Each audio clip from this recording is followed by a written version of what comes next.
So I want to go over something that's very, very important for people who are trying to reverse their health need to understand. And this is about advanced glycated end products. And the reason I'm bringing this up is because I'm seeing a lot of people on social media that are resorting to carnivore diets. And I think there's a whole problem that's being overlooked with this way of eating.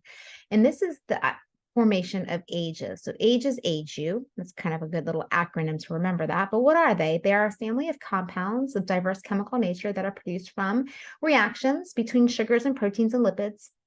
And this is often formed from the food that we eat. Roasting and broiling food at high temperatures is often the cause of its formation.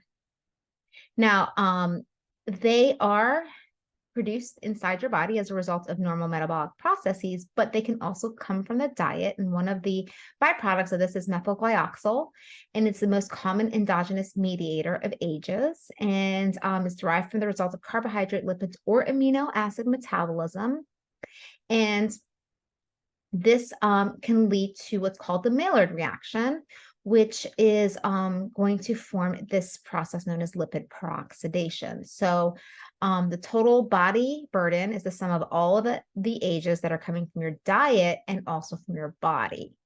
But the contributions endogenously versus exogenously is determined by the total body age burden and its relevance. So what I wanted you to see is that there is definitely a food connection to these ages, and they're important because they are known to be involved in diabetes and other chronic conditions, including neurodegeneration and things like that, because they promote oxidative stress and inflammation. That's the key word, oxidative stress.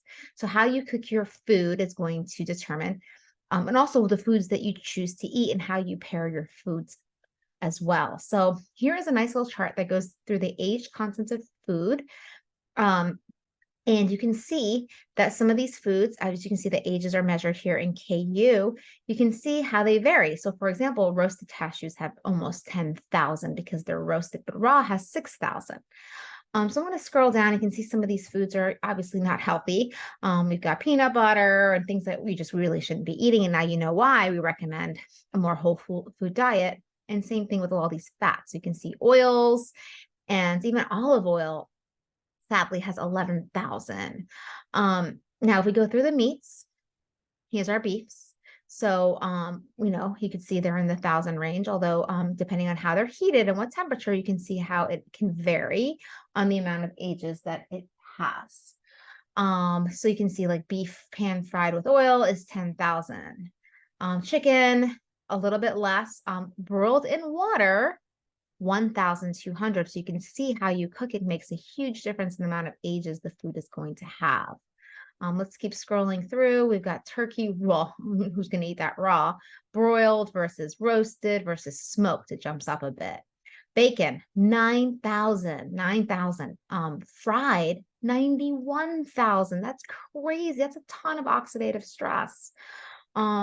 Fish, boiled, 700. Salmon, microwaved. Well, that's interesting. 954. Steamed, 1,200.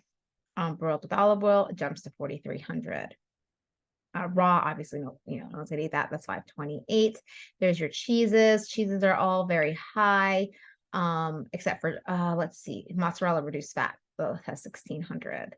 Let's scroll down. Eggs, pan fried, to at 2,700. But if it is, let's see, scrambled on medium heats, medium low, only 67. And then here's our processed foods, our breads, not so high. We'll go down and scroll all these processed foods. And we have our vegetables here. So let's see, we've got celery, 43, cucumber, 31, carrots, only 10, onions, 36. Well, obviously these foods here, like fast food is going to be high. So you kind of get the idea. So really, at the end of the day, it's really important to understand that how you cook your food. So now what are things you can do? Well, obviously cooking and pairing your food up with antioxidants is going to help. lower the amount of ages absorbed, so antioxidant-rich foods, but also a low acid or low pH can arrest the development. So doing cooking your meat in acidic solutions and marinades of lemon juice and vinegar can be helpful.